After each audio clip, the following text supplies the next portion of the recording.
السلام علیکم ورحمۃ اللہ وبرکاتہ۔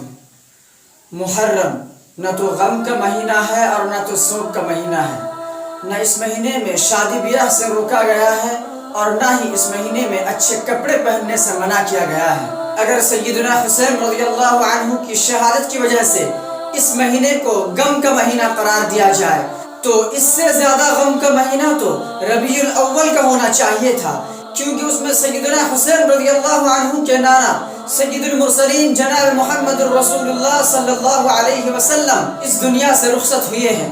جبکہ معاملہ یہ ہے کہ ربیع الاول کے مہینے کو ہم میں سے کوئی بھی غم کا مہینہ یا سوگ کا مہینہ قرار نہیں دیتے۔ محرم کا مہینہ تو اللہ کی نظر میں خصوصی عزتوں والا اور کرامتوں والا مہینہ ہے۔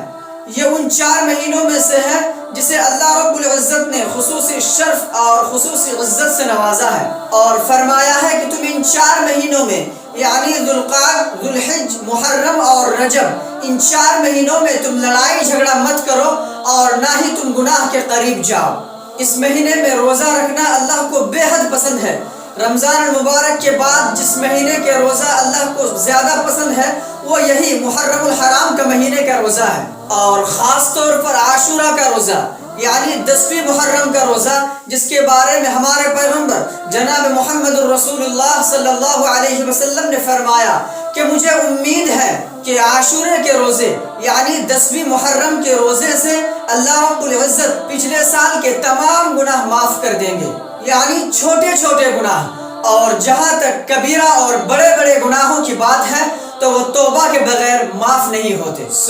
ہمیں چاہیے کہ ہم اس مہینے میں روزے کا اہتمام کریں، اور خاص طور پر عاشورے کے روزے یعنی 10ویں محرم کے روزے کا اہتمام کریں۔ اور عاشورہ کے روزے کا مسنون طریقہ یہ ہے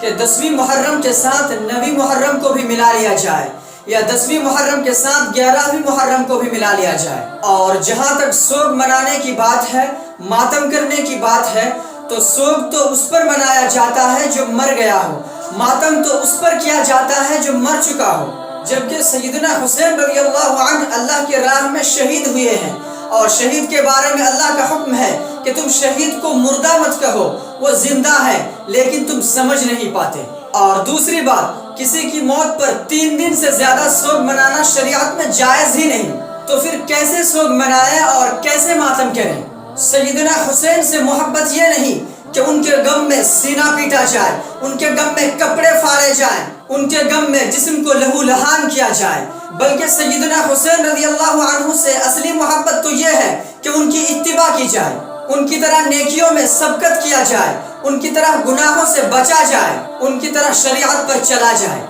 آئیے ہم محرم کے مہینے میں نیکی کی طرف سبقت کر کے روزہ رکھ کے اللہ کا قرب حاصل کرتے ہیں۔